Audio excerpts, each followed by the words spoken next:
1971-এর 16ই December Bangladesh স্বাধীনতা লাভ করলো। আর এই 9 মাস শেখ মুজিবুর রহমান সাহেব পশ্চিম পাকিস্তানিদের খাস মেহমানদারিতে তিনি আপ্যায়িত হলেন। এরপরে বাংলাদেশ স্বাধীন হওয়ার পর তিনি সেখান থেকে মুক্ত হলেন। মুক্ত হয়ে সোজা গেলেন ইংল্যান্ডে। ইন্দিরা গান্ধীর সঙ্গে তার সাক্ষাৎ হলো, বৈঠক হলো, কথা হলো। ভারতের প্রধানমন্ত্রী ইন্দিরা গান্ধী শেখ মুজিবুর রহমান সাহেব বাংলাদেশে আসার সময় তার মুজিব কোটের পকেটের মধ্যে একটা ছোট চিরকুট ধরিয়ে দিলেন। আর ওই চিরকুটের মধ্যে তাকে অর্ডার করলেন, তাকে নির্দেশ দিলেন যে তুমি গিয়ে তোমার বাংলাদেশে এমন একটা সংবিধান প্রণয়ন করবা যে সংবিধানটা মুসলমানদের সঙ্গে সাংঘর্ষিক হবে, যে সংবিধান ইসলামী আদর্শের সঙ্গে গাদ্দারি হবে, এমন একটা সংবিধান করবা যেই সংবিধানটা কাগজে কলমে বাংলাদেশের সংবিধান হবে, কিন্তু সেই সংবিধানটা হবে ভারতের দালালির সংবিধান। তিনি সেই সংবিধানের মূল 4 নীতি ইন্দিরা গান্ধী নোট করে দিলেন। প্রথম মূলনীতি হবে জাতীয়তাবাদ, দ্বিতীয় মূলনীতি হবে ধর্মনিরপেক্ষতাবাদ, তৃতীয় মূলনীতি হবে গণতন্ত্র, চতুর্থ মূলনীতি হবে সমাজতন্ত্র। জাতীয়তাবাদ, ধর্মনিরপেক্ষতাবাদ, গণতন্ত্র আর সমাজতন্ত্রের মতো কয়েকটা কুফরি মতবাদ দিয়ে 72 সালে শেখ মুজিবুর রহমান সাহেব কিছু চালাচামুন্ডাদেরকে দিয়ে একটা সংবিধান প্রণয়ন করলেন। যেই সংবিধানের মধ্যে সর্বপ্রথম 70-এর জাতীয় নির্বাচনের আগে তিনি জাতির সঙ্গে যে অঙ্গীকার করেছিলেন কোরআন সুন্নাহ বিরোধী কোনো আইন করবেন না, সর্বপ্রথম তিনি সেই সংবিধানে ইসলামী রাজনীতিকে নিষিদ্ধ ঘোষণা করে আল্লাহর কোরআনের আইনের সঙ্গে সবচেয়ে বড় গাদ্দারি আর বিশ্বাসঘাতকতা করলেন। যারা শেখ মুজিবুর রহমান সাহেবের আদর্শের রাজনীতি, যেই প্রধানমন্ত্রী আল্লাহর কোন আইনকে চ্যালেঞ্জ করবে সেই প্রধানমন্ত্রীকে বলা হয় তাগুত। যেই মন্ত্রী পরিষদ আল্লাহর আইনের বিরুদ্ধে কোন আইনকে অনুমোদন দিবে সেই মন্ত্রী পরিষদকে বলা হয় তাগুত। যেই বিচারপতি, যেই বিচারপতি, যেই বিচারালয় আল্লাহর আইনের বিরুদ্ধে কোন আইনকে অনুমোদন দিবে, বৈধতা দিবে, সেই বিচারপতি এবং বিচারালয়কে বলা হবে তাগুত। যেই সংসদ অথবা যেই আইন পরিষদ আল্লাহর আইনের বিরুদ্ধে কোন আইন পাস করবে গোটা সেই সংসদকেই বলা হয় তাগুত।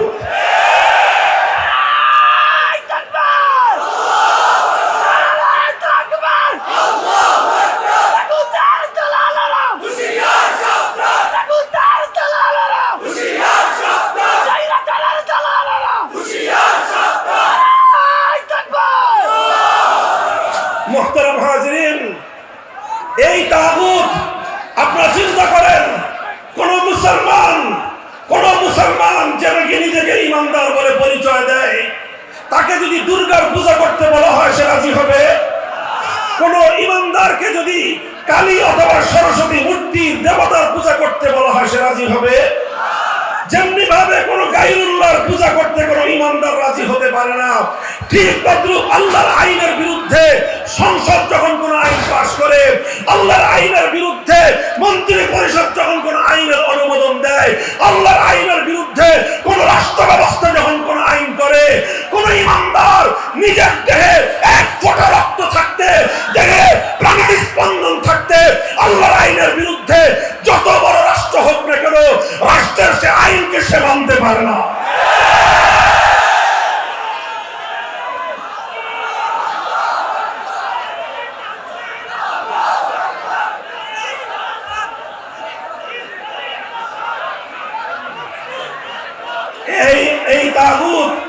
এই তাগুতি ব্যবস্থা তথা আল্লাহর এই পৃথিবীতে, আল্লাহর সৃষ্টি জগতের মধ্যে আল্লাহর মাখলুকাতের উপর গায়রুল্লাহর আইন চাপিয়ে দেওয়া, এটাই হলো এই পৃথিবীর মানুষের উপর সবচেয়ে বড় জুলুম।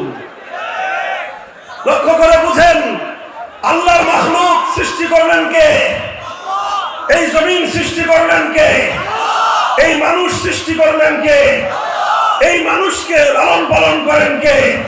এই মানুষের রিজিকের ব্যবস্থা করেন কে? এই মানুষের হায়াত মওতের মালিক কে? সব কিছু আল্লাহ করেন। এই মানুষের জন্য আল্লাহ পাক আগুন পানি বাতাস সৃষ্টি করেছেন। মানুষ আল্লাহর প্রতি মুহূর্তে আল্লাহর রিজিক খেয়ে বেঁচে থাকে। অথচ আল্লাহর সৃষ্টি এই মানব জাতির উপর যখন কিছু গায়রুল্লাহ নিজেদের বানানো আইন চাপিয়ে দেয়, তারা এই মানুষের উপর কত বড় জুলুম করে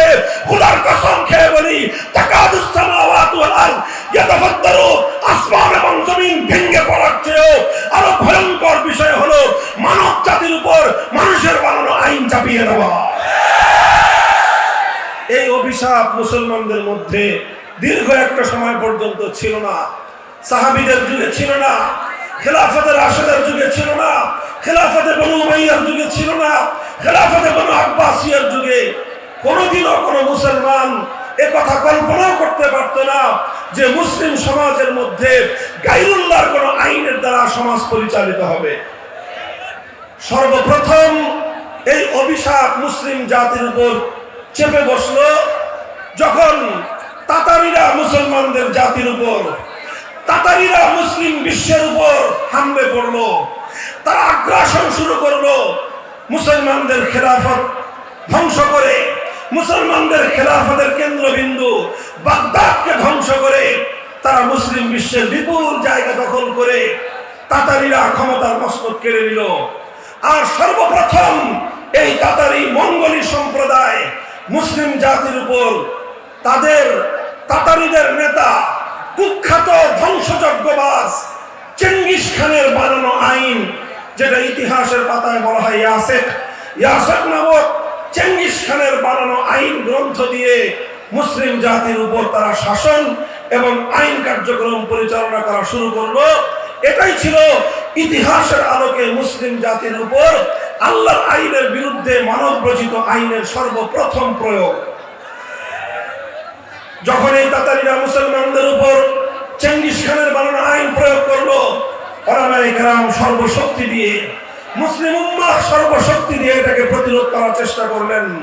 গায়রুল্লাহর আইনকে রুখে দেওয়ার জন্য প্রতিটি জনপদ থেকে ওলামায়ে কেরাম তারা আওয়াজ উঠালেন। প্রতিটি জনপদ থেকে ওলামায়ে কেরাম তাতারিদের বিরুদ্ধে সংগ্রাম শুরু করলেন। প্রতিটি মুসলিম জনপদ থেকে মুসলমানদের উপর চাপিয়ে দেওয়া এই অভিশপ্ত ব্যবস্থা উৎখাত করার জন্য তারা চেষ্টা করলেন। এই চেষ্টা করতে গিয়ে অনেক আলেমদেরকে শাহাদাতের রক্ত দিতে হয়েছে, জীবন দিতে হয়েছে, কারাবরণ করতে হয়েছে। শাইখুল ইসলাম ইবনে তাইমিয়া রাহমাতুল্লাহি আলাইহি ৬ বার তিনি কারাবরণ করেছেন। কারা প্রকোষ্ঠে জীবনের দীর্ঘ সময় তিনি অতিক্রম করে দিয়েছেন, কিন্তু গায়রুল্লাহর আইন, আল্লাহর আইনের পরিবর্তে মুসলিম জাতির উপর চাপিয়ে দেওয়াকে তিনি মেনে নিতে পারেন নাই। ওলামায়ে কেরামের এই সংগ্রাম, তাদের এই ত্যাগ আর কোরবানির বিনিময়ে এক সময় আল্লাহ পাক রব্বুল আলামিন মুসলমানদের উপর থেকে এই অভিশাপকে তুলে নিলেন। তাতারিরা ব্যাপকভাবে পরাস্ত হলো, বিভিন্ন যুদ্ধে তাতারিদের পরাজয় ঘটলো, আর অনেক তাতারিরা ইসলাম গ্রহণ করে ইসলামের সুশীতল ছায়ায় চলে আসলো এবং একটা পর্যায়ে গিয়ে খেলাফতে ওসমানিয়া প্রতিষ্ঠিত হলো। একদিকে নাম কাওয়াস্তে খেলাফতে বনু আব্বাসিয়া, আরেকদিকে খেলাফতে ওসমানিয়া চলতে থাকলো এবং আবার মুসলমানদের দেশে, মুসলিম সমাজে আল্লাহর আইনের দ্বারা জাতি শাসিত হওয়ার সেই সোনালী যুগ আবার ফিরে এলো। এভাবেই চলতে 1757 সালে এই ভারতবর্ষকে দখল করলো ইংরেজ সাম্রাজ্যবাদ, ব্রিটিশ সাম্রাজ্যবাদ আমাদের ভারতবর্ষ দখল করলো। ওদিকে ফ্রান্স সাম্রাজ্যবাদ আফ্রিকার বিভিন্ন মুসলিম অঞ্চলগুলোকে দখল করলো। ইতালি বিশাল মুসলিম এলাকা দখল করে নিল। এইভাবে পশ্চিমা সাম্রাজ্যবাদীরা মুসলিম দেশ এবং মুসলিম জনপদগুলোকে দখল করে নিয়ে সেই জায়গাগুলো থেকে আল্লাহর আইনকে উৎখাত করে দিয়ে, কোরআনের শাসন ব্যবস্থাকে উৎখাত করে দিয়ে আল্লাহর আইনের জায়গায় সাম্রাজ্যবাদী ব্রিটিশ আইনের দ্বারা মুসলিম জাতিকে তারা শাসন করতে শুরু করলো। এই অভিশাপ শুরু হলো আমাদের এই পাক ভারত উপমহাদেশে 1757 সালের পরে।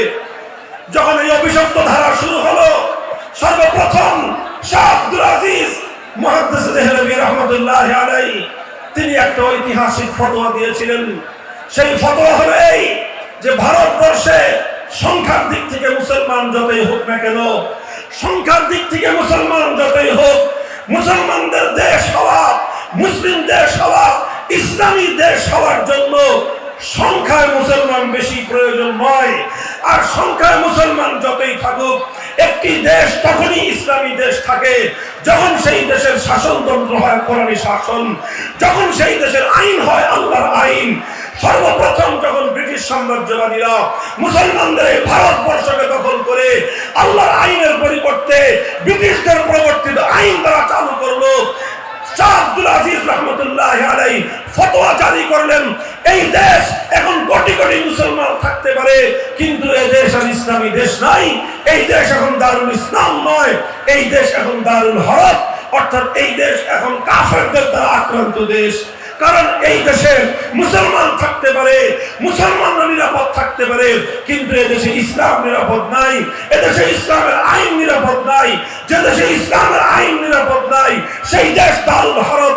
সেই হিসেবে এই দারুল হরবকে আবার দারুল ইসলামে ফিরিয়ে আনা আর এজন্য লড়াই করা, জিহাদ করা, সংগ্রাম করা প্রত্যেক মুসলমানের জন্য ফরজ। এই ফতোয়া জারি করার পর মুসলমানরা আবার আল্লাহর আইন ফিরিয়ে আনার জন্য সংগ্রাম শুরু করলেন, লড়াই শুরু করলেন। লড়াই আর সংগ্রাম চলতে চলতে 1831 সালে বালাকোটে সৈয়দ আহমদ শহীদ রহমতুল্লাহ আলাইহি ইংরেজদের বিরুদ্ধে লড়াই করলেন। উদ্দেশ্য ছিল একটাই, আবার আল্লাহর জমিনে আল্লাহর আইন ফিরিয়ে আনা।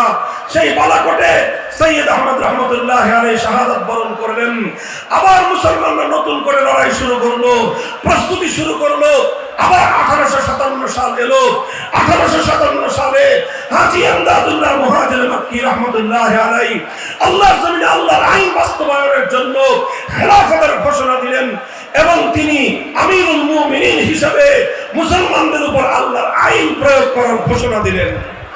মুহতারাম হাজিরিন, দুর্ভাগ্যজনক আমরা আজকে হাজী ইমদাদুল্লাহ মুহাজির মক্কি রহমতুল্লাহ আলাইহিকে শুধুমাত্র সাইয়্যিদুত তায়েফা, সকল পীরদের পীর হিসেবে আমরা পরিচয় দিয়ে থাকি। হাজী ইমদাদুল্লাহ মুহাজির মক্কি রহমতুল্লাহ আলাইহি যেমনি ভাবে সকলের পীর ছিলেন, রশিদ আহমদ গঙ্গুহির পীর ছিলেন, কাসেম নানুতুবি রহমতুল্লাহ আলাইহির পীর ছিলেন, শাইখুল হিন্দের পীর ছিলেন, শাহ আশরাফ আলী থানভী রহমতুল্লাহ আলাইহির পীর ছিলেন। কিন্তু এমনি একদিকে যেমন তার পীরের পরিচয় ছিল, সঙ্গে সঙ্গে তিনি এই উম্মতের, এই ভারতবর্ষের আমিরুল মুমিনিন ছিলেন। তিনি আমিরুল মুমিনিন ছিলেন। তিনি খেলাফত ঘোষণা দিয়েছিলেন। তার সেই খেলাফতের প্রধান মার্কাজ, প্রধান রাজধানী ছিল থানা ভবন। তার একজন প্রধান সেনাপতি ছিল হাফেজ জামান রহমতুল্লাহ আলাইহি। তার খেলাফতের প্রধান বিচারপতি ছিলেন রশিদ আহমদ গঙ্গুহি রহমতুল্লাহ আলাইহি। তার রাষ্ট্রে, তার খেলাফতের প্রধানমন্ত্রী ছিলেন কাসেম নানুতুবি রহমতুল্লাহ আলাইহি। এভাবে হাজী ইমদাদুল্লাহ মুহাজির মক্কি রহমতুল্লাহ আলাইহি তিনি আবার ইংরেজদের বানানো আইন প্রত্যাখ্যান করে, বাতিল করে মুসলিম সমাজের মধ্যে আল্লাহর আইন ফিরিয়ে আনার জন্য খেলাফত কায়েম করেছিলেন। আর তিনি যখন এই খেলাফত কায়েম করে আল্লাহর আইন জারি করলেন, ব্রিটিশ সাম্রাজ্যবাদীরা তাদের বিরুদ্ধে হামলা করলো, আক্রমণ করলো, লড়াই হলো, জিহাদ হলো। শামীমের রণাঙ্গনে তার প্রধান সেনাপতি হাফেজ জামান রহমতুল্লাহ আলাইহি সহ অসংখ্য আলেম ওলামা, অসংখ্য দিনদার মুসলমান বুকের রক্ত দিয়ে আল্লাহর জমিনকে রঞ্জিত করলেন, শাহাদাতের মৃত্যুকে আলিঙ্গন করলেন। হাজার হাজার ওলামায়ে কেরাম ফাঁসি কাস্টে ঝুললেন। বুক খালি হলো ওলামায়ে কেরামের মায়েদের, বিধবা হলেন আলেমদের স্ত্রীরা, ইতিম হলো আলেমদের সন্তানেরা। সমস্ত জুলুম তারা চোখ বুজে সহ্য করলেন, হাসি মুখে তারা বরণ করে নিলেন, কিন্তু এক মুহূর্তের জন্য মানব রচিত আইনের সামনে মাথা নত করেন নাই। তারা শাহাদাত বরণ করলেন, পারলেন না এবারও দ্বিতীয় চেষ্টায়। তখন 1866 সালে নতুন মেহনত শুরু করলেন, দারুল উলুম দেওবন্দ প্রতিষ্ঠা করলেন। উদ্দেশ্য আবার একই, আল্লাহর জমিনে আল্লাহর আইন, আল্লাহর শাসন ফিরিয়ে আনতে হবে, আল্লাহর জমিনে আল্লাহর কোরআনের শাসন ফিরিয়ে আনতে হবে। 1866 সালে দারুল উলুম দেওবন্দ প্রতিষ্ঠিত হয়ে এই সংগ্রাম শুরু হলো। চলতে চলতে চলতে চলতে 80 বছর পরে 1947 সালে ব্রিটিশরা রাজি হলো যে ঠিক আছে, আমরা তোমাদের দেশ ছেড়ে চলে যাব, তোমরাই তোমাদের দেশ যেভাবে ইচ্ছা সেভাবে শাসন করবে। যখন ব্রিটিশরা এই দেশ ছেড়ে চলে যেতে সম্মত হলো, তখন এদেশে বড় বড় দুইটা জাতি ছিল, একটা হলো হিন্দু জাতি আর একটা হলো মুসলিম জাতি। তখন প্রশ্ন আসলো, এই দুই রাষ্ট্র, বিশাল ভারত একসঙ্গে থাকবে না হিন্দুদের আলাদা রাষ্ট্র হবে, মুসলমানদের আলাদা রাষ্ট্র হবে? তখন মুসলমানরা সিদ্ধান্ত নিল, অধিকাংশ মুসলিমরা সিদ্ধান্ত নিল যে আমাদের দুনিয়ার এত উন্নতির প্রয়োজন নাই, আমাদের এত বড় রাষ্ট্রের প্রয়োজন নাই, আমাদের জাগতিক এত সমৃদ্ধির প্রয়োজন নাই। আমরা আদা পেট খেয়ে থাকবো, অনাহারে অর্থাহারে থাকবো, কিন্তু আমরা এমন একটা ভূখণ্ড চাই যেই ভূখণ্ডে আইন হবে আল্লাহর আইন, যেই ভূখণ্ডের শাসন ব্যবস্থা হবে আল্লাহর কোরআনী শাসন ব্যবস্থা। শুরু হলো পাকিস্তান প্রতিষ্ঠার আন্দোলন। এই বাংলাদেশের ছাত্র জনতা, দুঃখজনক ইতিহাস আর তোমার পূর্বপুরুষদের গৌরবজনক ইতিহাসের একটা অধ্যায়। গভীর মনোযোগ দিয়ে শুনো। আল্লাহর জমিনে আল্লাহর কোরআনী শাসন ব্যবস্থা কায়েম করার জন্য এই গোটা ভারতবর্ষে সবচেয়ে বেশি ত্যাগ আর কোরবানি, সবচেয়ে বেশি আত্মত্যাগ, সবচেয়ে বেশি রক্ত যেই জনপদের মানুষ দিয়েছে, সেটা পশ্চিম পাকিস্তানের মানুষ না, সেটা রাওয়ালপিন্ডির মানুষ না, সেটা করাচি আর লাহোরের মানুষ না, সেটা খাইবার পখতুনখোয়া আর সেই বেলুচিস্তানের মানুষ না। আল্লাহর জমিনে আল্লাহর কোরআনী শাসন কায়েম করার জন্য ভারতবর্ষে যে জাতির সবচেয়ে বেশি অবদান, সে জাতি হলো এই পূর্ব বাংলা তথা বাংলাদেশের মুসলিম সমাজ। অত্যন্ত গৌরবজনক ইতিহাস আমাদের পূর্বপুরুষদের ইতিহাস। আমাদের পূর্বপুরুষরা তারাই বাড়ির কাছের কলকাতাকে লাথি মারলো, বললো যে তোমাদের সঙ্গে আমরা থাকবো না। বাড়ির কাছের দিল্লির সঙ্গে আমরা সম্পর্ক ছিন্ন করলাম। বিশাল ভারত রাষ্ট্র, যেই ভারত রাষ্ট্র আমাদের বাংলা জনপদের চারিদিক থেকে ঘেরাও করে আছে। আমরা এই ভারতের সঙ্গে থাকলে অনেক বড় রাষ্ট্র পেতাম, আমরা ভারতের সঙ্গে থাকলে অনেক বড় দেশ পেতাম, ভারতের সঙ্গে থাকলে পৃথিবীতে আমরা অনেক বড় রাষ্ট্রের নাগরিক হিসেবে সারা দুনিয়াতে আমরা চলাফেরা বিচরণ করতে পারতাম।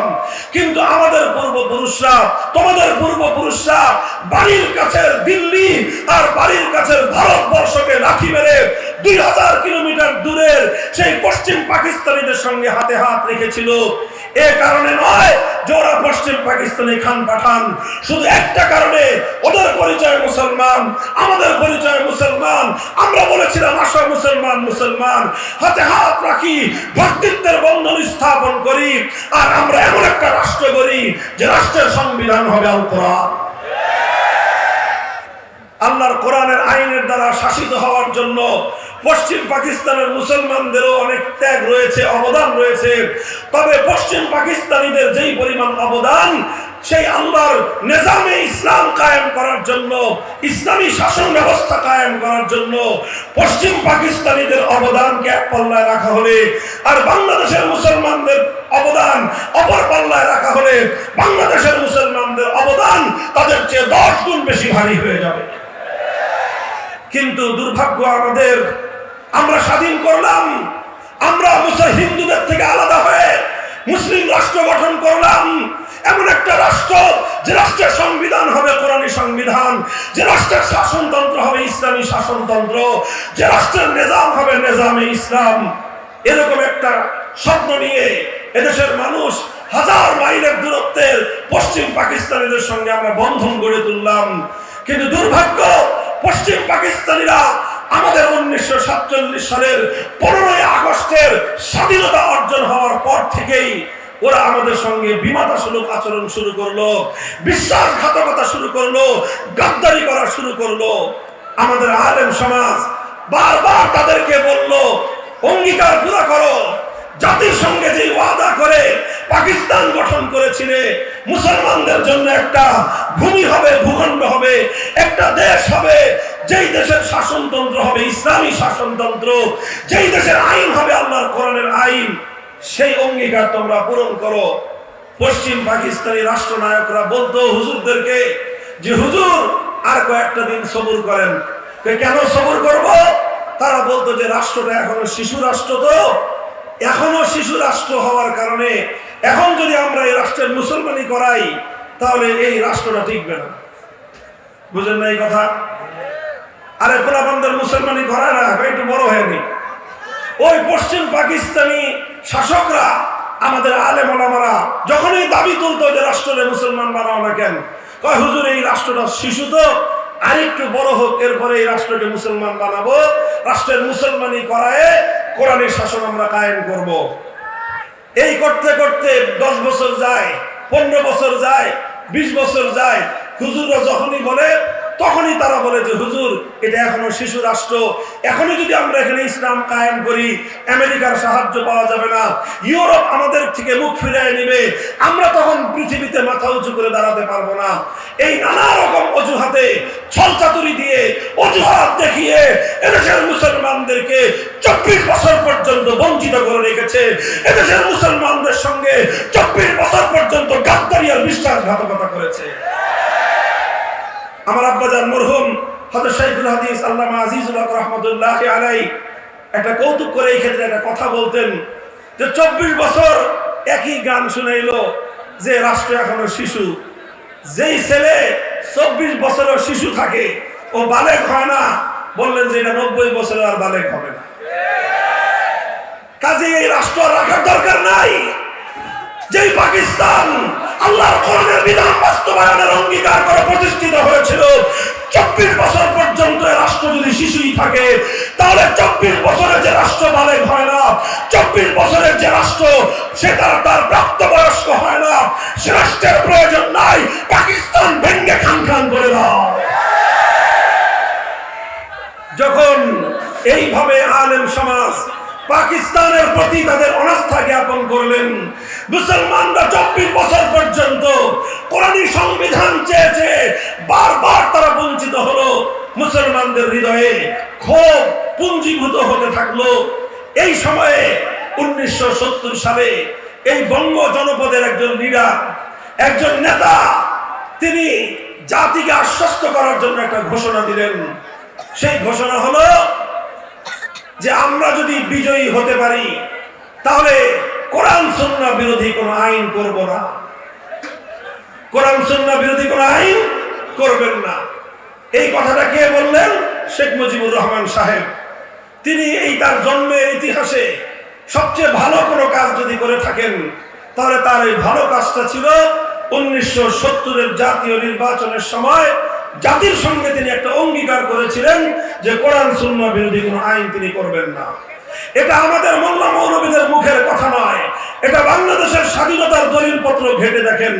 1970 সালের জাতীয় নির্বাচনের আগে আওয়ামী লীগের যে নির্বাচনী ইশতেহার ছিল, সেই নির্বাচনী ইশতেহারের মধ্যে জাতির সঙ্গে প্রকাশ্যে ওয়াদা করা হয়েছিল কোরআন সুন্নাহ বিরোধী কোনো আইন তারা করবেন না। এরপরে কি দেখলাম আমরা? তিনি নির্বাচনে পাশ করলেন, বিজয়ী হলেন, মানুষ অন্ধভাবে তাকে ভোট দিল। বিপুল পরিমাণ ভোট পেয়ে মানুষের জনসমর্থন নিয়ে নির্বাচিত হলেন। কিন্তু পশ্চিম পাকিস্তানিরা বাংলাদেশি নেতার কাছে তারা ক্ষমতা হস্তান্তর করলো না। তার পরিবর্তে 25শে মার্চ ভয়াল কালো রাতে ঘুমন্ত বাংলার মানুষের উপর তারা ঝাঁপিয়ে পড়লো, নির্বিচারে হত্যাকাণ্ড চালালো। 26শে মার্চ বাংলাদেশের পক্ষ থেকে স্বাধীনতা যুদ্ধের ঘোষণা দেওয়া হলো। 9 মাসের রক্তক্ষয়ী মুক্তিযুদ্ধের মধ্য দিয়ে 1971-এর 16ই ডিসেম্বর বাংলাদেশ স্বাধীনতা লাভ করলো। আর এই 9 মাস শেখ মুজিবুর রহমান সাহেব পশ্চিম পাকিস্তানিদের খাস মেহমানদারিতে তিনি আপ্যায়িত হলেন। এরপরে বাংলাদেশ স্বাধীন হওয়ার পর তিনি সেখান থেকে মুক্ত হলেন। মুক্ত হয়ে সোজা গেলেন ইংল্যান্ডে। ইন্দিরা গান্ধীর সঙ্গে তার সাক্ষাৎ হলো, বৈঠক হলো, কথা হলো। ভারতের প্রধানমন্ত্রী ইন্দিরা গান্ধী শেখ মুজিবুর রহমান সাহেব বাংলাদেশে আসার সময় তার মুজিব কোটের পকেটের মধ্যে একটা ছোট চিরকুট ধরিয়ে দিলেন। আর ওই চিরকুটের মধ্যে তাকে অর্ডার করলেন, তাকে নির্দেশ দিলেন যে তুমি গিয়ে তোমার বাংলাদেশে এমন একটা সংবিধান প্রণয়ন করবা যে সংবিধানটা মুসলমানদের সঙ্গে সাংঘর্ষিক হবে, যে সংবিধান ইসলামী আদর্শের সঙ্গে গাদ্দারি হবে, এমন একটা সংবিধান করবা যেই সংবিধানটা কাগজে কলমে বাংলাদেশের সংবিধান হবে, কিন্তু সেই সংবিধানটা হবে ভারতের দালালির সংবিধান। তিনি সেই সংবিধানের মূল 4 নীতি ইন্দিরা গান্ধী নোট করে দিলেন। প্রথম মূলনীতি হবে জাতীয়তাবাদ, দ্বিতীয় মূলনীতি হবে ধর্মনিরপেক্ষতাবাদ, তৃতীয় মূলনীতি হবে গণতন্ত্র, চতুর্থ মূলনীতি হবে সমাজতন্ত্র। জাতীয়তাবাদ, ধর্মনিরপেক্ষতাবাদ, গণতন্ত্র আর সমাজতন্ত্রের মতো কয়েকটা কুফরি মতবাদ দিয়ে 72 সালে শেখ মুজিবুর রহমান সাহেব কিছু চালাচামুন্ডাদেরকে দিয়ে একটা সংবিধান প্রণয়ন করলেন, যেই সংবিধানের মধ্যে সর্বপ্রথম 70-এর জাতীয় জাতীয় নির্বাচনের আগে তিনি জাতির সঙ্গে যে অঙ্গীকার করেছিলেন কোরআন সুন্নাহ বিরোধী কোনো আইন করবেন না, সর্বপ্রথম তিনি সেই সংবিধানে ইসলামী রাজনীতিকে নিষিদ্ধ ঘোষণা করে আল্লাহর কোরআনের আইনের সঙ্গে সবচেয়ে বড় গাদ্দারি আর বিশ্বাসঘাতকতা করলেন। যারা শেখ মুজিবুর রহমান সাহেবের আদর্শের রাজনীতি করতেন বা করেন, আমি জানি আমার এই কথা আপনাদের গায়ের মধ্যে অ্যালার্জির চুলকানির উপদ্রব করতে পারে। আপনারা অ্যালার্জির চুলকানির ঔষধ খাবেন, আমাদের ব্যাপারে ক্ষিপ্ত হওয়ার চেষ্টা করবেন না। যদি সামর্থ্য থাকে প্রমাণ দিয়ে কথা বলুন। 1970 সালে তিনি এই কমিটমেন্ট করেন নাই, বলুন। উনি 70 সালে বলেন নাই যে কোরআন সুন্নাহ বিরোধী আইন করবেন না, এ কথা প্রমাণ করুন। এরপরে আবার 72 সালে ইসলামী রাজনীতি তিনি নিষিদ্ধ করেন নাই, এ কথা প্রমাণ করুন। তিনি ধর্ম নিরপেক্ষতার মতো কুফরি একটা মতবাদ দিয়ে মুসলিম দেশের সংবিধানকে কলুষিত করলেন, কলঙ্কিত করলেন, জাতির সঙ্গে গাদ্দারি করলেন, বিশ্বাসঘাতকতা করে ভিনদেশী ভারতের প্রধানমন্ত্রীর সেবা দাসত্বের পরিচয় দিলেন। এটা হলো আমাদের জন্য দুর্ভাগ্যজনক ইতিহাস, মর্মান্তিক ইতিহাস। এই সংবিধান আমার দেশের উপর চেপে আসার পর পাকিস্তান আমলে নাম কাওয়াস্তে যাও কিছু ইসলাম ছিল, ইসলামী শাসন তো ছিল না।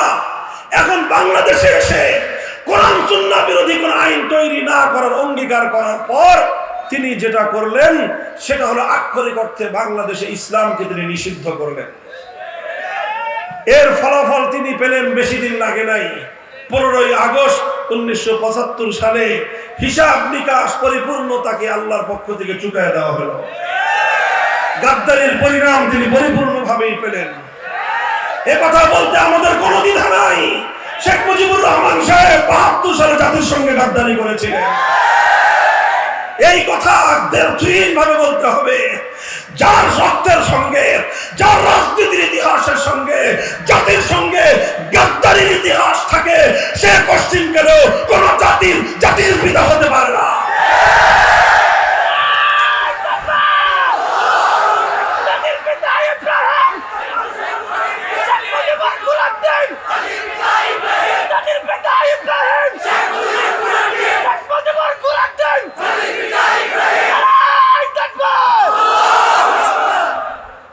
মোহতারাম হাজিরিন, আমি এই আলোচনা, দীর্ঘ আলোচনাকে সংক্ষিপ্ত করে সার নির্যাস আপনাদের সামনে বর্ণনা করতেছি, কারণ আমি কারেন্ট ইস্যু, বর্তমান আমার সমাজ, এই রাষ্ট্রের সবচেয়ে গুরুত্বপূর্ণ ইস্যুকে আমি আপনাদের পক্ষ থেকে, আলেম সমাজের পক্ষ থেকে জাতির সামনে উপস্থাপন করতে চাই। এজন্যই আমি এই ইতিহাস বলতেছি। আপনাদের কারো রাজনৈতিক সমালোচনা করা, অন্তত মাহফিলে বসে, এটা আমাদের স্বভাব নয়।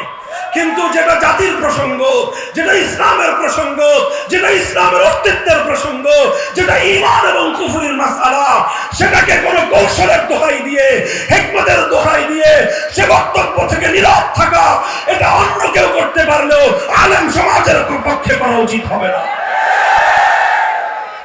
75 সাল গেল, উনি ওনার যেই ইসলামের সঙ্গে কমিটমেন্টের বরখেলাপ করেছিলেন, ওয়াদার বরখেলাপ করেছিলেন, তার প্রাপ্য তিনি আল্লাহর পক্ষ থেকে পরিপূর্ণ পেয়ে গেলেন। পরবর্তী রাষ্ট্রনায়ক যারা আসলো, তারা নামকাওয়াস্তে কিছু সংস্করণ আনার চেষ্টা করলো। এমন কিছু সংস্কার আনলেন যেই সংস্কারের মাধ্যমে অনেক কিছু হওয়া সম্ভব ছিল, কিন্তু সংবিধানের মধ্যে স্ববিরোধিতার কারণে মুসলমানরা, এদেশের মুসলিম জাতিসত্তা গঠনের 1000 বছরের যে প্রয়াস ছিল, সেই প্রয়াস এবং সেই চেষ্টা বারবার মুখ থুবড়ে পড়েছে। যা আমাদের সংবিধানে নতুন করে সংযুক্ত হলো বিসমিল্লাহির রহমানির রহিম। আমাদের সংবিধানে ধর্ম নিরপেক্ষতাকে বাতিল করে দিয়ে আল্লাহর উপর অবিচল আস্থা এবং বিশ্বাস সংযুক্ত হলো। এরপরে রাষ্ট্র ধর্ম ইসলাম হলো। এগুলো সামান্য সামান্য অগ্রগতি ছিল। তবে বাংলাদেশের আইনের মধ্যে আল্লাহর আইন বিরোধী কোন আইন তৈরি না করতে পারার এই ঈমানের অনিবার্য ধারা কখনোই বাংলাদেশের সংবিধানে বিগত 53 বছর সংযুক্ত হয় নাই। অথচ এই না থাকার কারণে সংবিধানের মধ্যে আল্লাহর আইন বিরোধী আইন তৈরি করার অবকাশ থাকার কারণে, আর এই সংবিধানের মধ্যে জনগণকে সার্বভৌম ক্ষমতার মালিক বলার কারণে, ভাই কথাটা বুঝেন, এক দুর্গাকে পূজা করলে